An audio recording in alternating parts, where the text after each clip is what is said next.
அனைவருக்கும் இனிய காலை வணக்கம். கடந்த நவம்பர் 2025ல நடந்த ஆசிரியர் தகுதி தேர்வுல பல பேர் தேர்ச்சி பெற்றிருக்காங்க. இன்னும் பல பேர் தேர்ச்சி வாய்ப்ப தவற விட்டுருக்காங்க. அதையடுத்து இப்போ 2026 பிப்ரவரியில சிறப்பு ஆசிரியர் தகுதி தேர்வுக்கான அறிவிக்கை வெளியாகிருக்குது. ஜூலை மாசம் எக்ஸாம் நடக்க போகுதுன்னு சொல்லியிருக்கிறாங்க.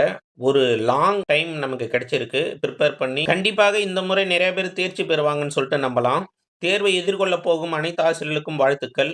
கடந்த நவம்பர் 2025ல நடந்த டெட் தகுதி தேர்வுல பேப்பர் 2 தமிழ்ல பார்த்தோம்னா, ஒரு பெரிய அதிர்ச்சி நமக்கு காத்துட்டு இருந்துச்சு.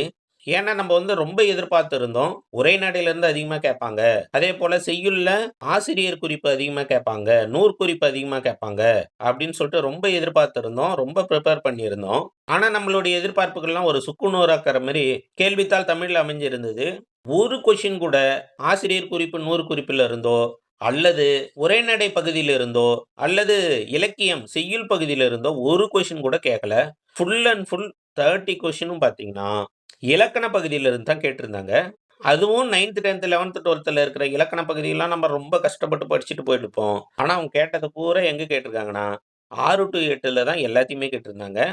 இதிலிருந்து நமக்கு என்ன தெரிய வருதுன்னா, அடுத்த டெட்லயும் கண்டிப்பாக 6 டூ 8ல இருக்கிற இலக்கண பகுதிக்கு அதிக முக்கியத்துவம் குடுப்பாங்கன்னு தான் நமக்கு ஒரு சிக்னலா இந்த கடந்த நவம்பர் 2025ல நடந்த டெட் தகுதி தேர்வு பேப்பர் 2 தமிழ்ல இருந்து நமக்கு தெரிய வருது. நிறைய பேர் பார்த்தீங்கன்னா, இந்த பெயரெச்சம், வினையெச்சம் இதிலே தப்பு தப்பா எழுதியிருந்தோம். பெயரெச்சம், வினையெச்சத்துல மட்டுமே 2, 3 கொஸ்டின் கேட்டிருந்தாங்க. இந்த இலக்கண பகுதியில ரொம்ப ரொம்ப முக்கியமானது அதிகமா கேட்கப்பட்டது பார்த்தீங்கன்னா, இலக்கண குறிப்பு அப்படின்னு சொல்லுவோம்ல, அதுதான் ரொம்ப ரொம்ப முக்கியமானது. ஒரு வார்த்தை சொல்லிட்டு அதோட இலக்கண குறிப்பு தருக அப்படின்னு சொல்லிட்டு கேட்பாங்க. இலக்கண குறிப்புல ரொம்ப முக்கியமானது பெயரெச்சம், வினையெச்சம். இதுல பார்த்தீங்கன்னா, பெயரெச்சத்துல ஒரு கொஸ்டின் கேட்டிருந்தாங்க, வினையெச்சத்துல ஒரு கொஸ்டின் கேட்டிருந்தாங்க, முற்றெச்சத்துல ஒரு கொஸ்டின் கேட்டிருந்தாங்க. அந்த ஒரு பாடம் படிச்சிருந்தாலே நம்ம பார்த்தீங்கன்னா, 3 கொஸ்டின் அட்டெண்ட் பண்ணியிருக்கலாம். இப்ப பாடிய பாடல் அப்படின்னு இருக்கு. பாடி சென்றான் அப்படின்னு இருக்கு. சரிங்களா? இப்ப இதுல பாடிய, பாடி இதுல எது பெயரெச்சம்? எது வினையெச்சம்? பாடியக்கு அப்புறம் ஒரு பெயர் சொல்ல போடுங்க. பாடிய செல்வி அப்படின்னு சொல்லாம சொல்ல முடியாதா? சொல்லலாம். அப்போ பாடிய அப்படின்ற வார்த்தைக்கு அப்புறம் நம்ம ஒரு பெயர் சொல்ல போட்டோம்னா, கரெக்ட்டா அது முற்று பெறுது அப்படின்னா, கண்டிப்பாக பாடிய என்பது பெயரெச்சம். சரிங்களா? இப்ப பாடிய கண்ணன் என்பது பெயரெச்சம். இதே பாடி அப்படின்னு சொல்றோம். பாடிக்கு அப்புறம் ஒரு பெயர் சொல்ல போடுங்க. பாடி கண்ணன் அப்படின்னு வருமா? வராது. இதே ஒரு வினைச்சொல்ல வினை முற்ற போடுங்க. பாடிச் சென்றான், பாடி வந்தான். இப்ப கரெக்ட்டா இருக்குது. அப்போ பாடி என்பது வினையெச்சம். பாடிய என்பது பெயரெச்சம்.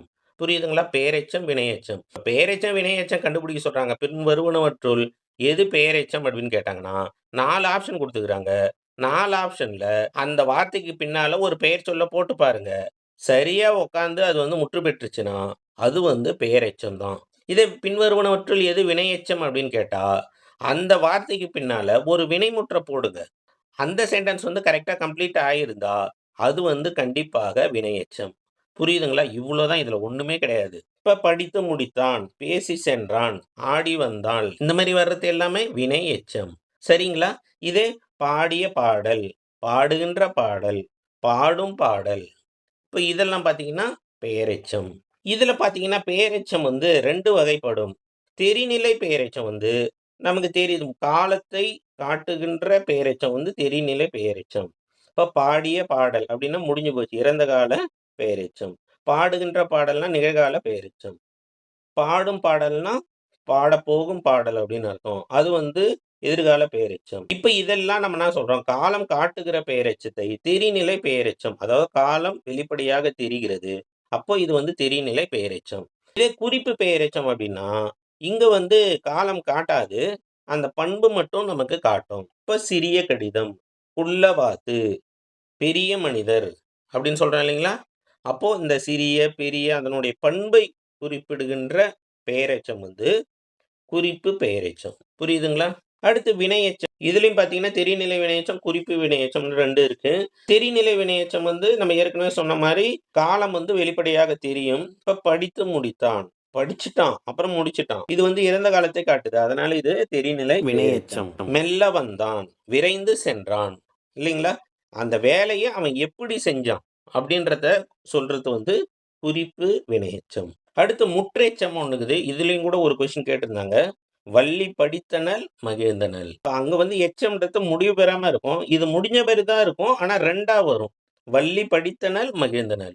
அந்த மாரி 2 வந்தா, அது வந்து முற்றெச்சம் அப்படின்னு சொல்றோம். இதுலயும் ஒரு கொஸ்டின் கேட்டிருந்தாங்க கடந்த தேர்வுல. அடுத்து வினைமுற்று அப்படின்னா என்ன? இப்ப இதெல்லாம் எச்சம். சரிங்களா? வினைமுற்றுனா என்ன? படித்தாள், படித்தான் அப்படின்றதெல்லாம் என்னது? வினைமுற்று. இதுலயும் பார்த்தீங்கன்னா, தெரிநிலை வினைமுற்று, குறிப்பு வினைமுற்றுன்னு 2 இருக்கு.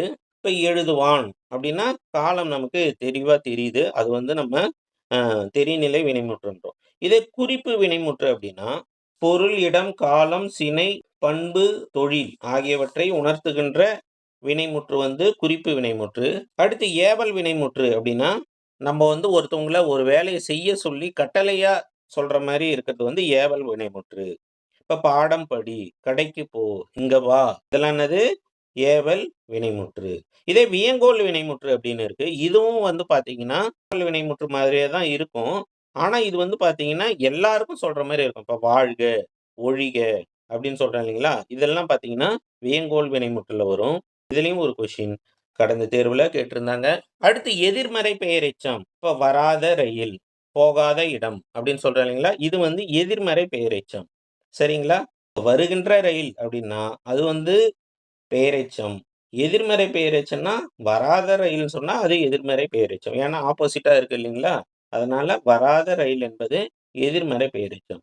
இதே பாடா பாடல், வாடாமல்லி அப்படின்னு சொன்னா, இந்த பாடாத பாடல்ல அந்த தா வந்து ஈறு வந்து போயிடுது. கடைசி எழுத்து வந்து போயிடுது. அதனால நம்ம என்ன சொல்றோம்? இத ஈறுகெட்ட எதிர்மறை பெயரெச்சம் அப்படின்னு சொல்றோம். இதுவும் ரொம்ப முக்கியமானது. இதுல க்ளூ என்னன்னா, ஆ அப்படின்னு வரும். பாடா, வாடா அப்படின்னு வந்தா, அது ஈறுகெட்ட எதிர்மறை பெயரெச்சம். அடுத்து நம்ம பார்க்க போறது தொகைநிலை தொடர், தொகாநிலை தொடர். தொகைநிலை தொடர்ல பார்த்தீங்கன்னா, நமக்கு வேற்றுமை தொகை, வினைத்தொகை, பண்புத்தொகை, உவமைத்தொகை, உம்மைத்தொகை, அன்மொழித் தொகை அப்படின்னு ஒரு 6 வகையா தொகைநிலை தொடர் பிரிக்கப்பட்டிருக்கு. முதல்ல வேற்றுமை தொகை அப்படின்னா என்னன்னு பார்த்தோம்னா, நமக்கு வேற்றுமை உருபுகள் தெரியும். ஐ, ஆல், கு, இன், அது, கண் ஆகியவையெல்லாம் வேற்றுமை உருபுகள். இந்த வேற்றுமை உருபுகள் மறைஞ்சு வர்ற மாரி வர்ற தொகைநிலை தொடர தான் நம்ம என்ன சொல்றோம்? வேற்றுமை தொகை அப்படின்னு சொல்றோம். இப்ப எடுத்துக்காட்டா திருவாசகம் படித்தான். அப்படின்னா என்ன அர்த்தம்? திருவாசகத்தை படித்தான். அங்க வந்து ஐ வேற்றுமை உருபு வந்து மறைஞ்சு வந்திருக்குது. அப்போ இத வந்து நம்ம என்ன சொல்றோம்? 2ஆம் வேற்றுமை தொகை. இப்ப தலை வணங்குனா, தலையால் வணங்கு அப்படின்னு அர்த்தம். அதாவது அதுல ஆல் என்பது வேற்றுமை உறுப்பு, 3ஆம் வேற்றுமை உறுப்பு மறைஞ்சு வந்திருக்குது. அதேபோல சிதம்பரம் சென்றான்னா, சிதம்பரத்துக்கு சென்றான். அங்க வந்து கு மறைஞ்சிருக்கு. அடுத்து மலை வீழ் அருவினா, மலையின் வீழுகின்ற அருவி அப்படின்னு அர்த்தம் இல்லையா? அப்போ இங்க இன் என்பது மறைஞ்சு வந்திருக்கு. அதேபோல கம்பர் பாடல்னா, கம்பரது பாடல். அப்போ அங்க அது என்பது மறைஞ்சு வந்திருக்கு. அதேபோல மலைக்குகை அப்படின்னா, மலைக்கண் குகை அப்படின்னு அர்த்தம். இங்க கண் என்பது மறைஞ்சு வந்திருக்குது. இப்ப இதையெல்லாம் நம்ம என்ன சொல்றோம்? வேற்றுமை தொகை அப்படின்னு சொல்றோம். அடுத்து வினைத்தொகை. வளர்தமிழ், வளர்பிறை, தேய்பிறைன்னு சொல்றோம். இதெல்லாம் வினைத்தொகையில வரும். வளர்தமிழ். இப்ப வளர்கின்ற தமிழ் அப்படின்னு சொன்னா, இது வந்து நமக்கு என்ன வந்துரும்? பெயரெச்சமா வந்துரும் இல்லைங்களா? வளர்கின்ற தமிழ். ஆனா இங்க வளர்தமிழ்ன்றத அப்படியே சேர்த்து எழுதியிருப்பாங்க. நடுவுல வந்து காலம் காட்டாது. புரியுதுங்களா? அதே வளர்ந்த தமிழ் அல்லது வளர்கின்ற தமிழ்னா அங்க காலம் காட்டும். எதுல? பெயரெச்சத்துல. இதே அத வந்து சேர்த்து எழுதி காலத்த மறைச்சு காட்டியிருந்தாங்க அப்படின்னா, அது வினைத்தொகை. வளர்தமிழ், வளர்பிறை, தேய்பிறை. சரிங்களா? அடுத்து பண்புத்தொகை. இப்ப கரிய குவளை அப்படின்னா, அது வந்து பெயரெச்சம். குறிப்பு பெயரெச்சம். இதே அத சேர்த்து எழுதி கருங்குவளை அப்படின்னு சொன்னா, அப்போ வந்து இது என்னவாயிடுது? பண்புத்தொகையா மாறிடுது. வெண்ணிலவு, வெண்ணிய நிலவு அப்படின்னு சொன்னா, அல்லது வெண்மையான நிலவு அப்படின்னு சொன்னா, அது வந்து பெயரெச்சத்துல வந்துரும். இதே வெண்ணிலவுன்னு சேர்த்து சொன்னா, அது பண்புத்தொகை ஆயிடும். புரியுதுங்களா? இப்ப சிவந்த நாய் அப்படின்னு சொன்னா, அது வந்து பெயரெச்சத்துல வரும். இதே செந்நாய் அப்படின்னு சேர்த்து சொன்னா, அது வந்து பண்புத்தொகையில வந்துரும். புரியுதுங்களா? இத திரும்பி ஒரு முறை ரீகால் பண்ணுங்க. இப்ப இதுக்கான ஒரு சில எடுத்துக்காட்டுகள் கொஸ்டின்ஸ் நான் தரேன். அதுலருந்து கண்டுபிடிங்க. இத ஐடென்டிஃபை பண்றது தான் வேல. வேற ஒண்ணும் கிடையாது. இதுல நெறைய மனப்பாடம் பண்ண வேண்டியதோ, அது இது எதுவுமே கிடையாது. இத வந்து நம்ம கண்டுபிடிக்கணும். அடையாளம் கண்டுபிடிக்கணும். இது வந்து பண்புத்தொகை. இது வினைத்தொகை. இது வந்து ஈறுகெட்ட எதிர்மறை பெயரெச்சம். பெயரெச்சம். இது வினையெச்சம். அடையாளம் கண்டுபிடிக்கணும். அடையாளம் காணணும்.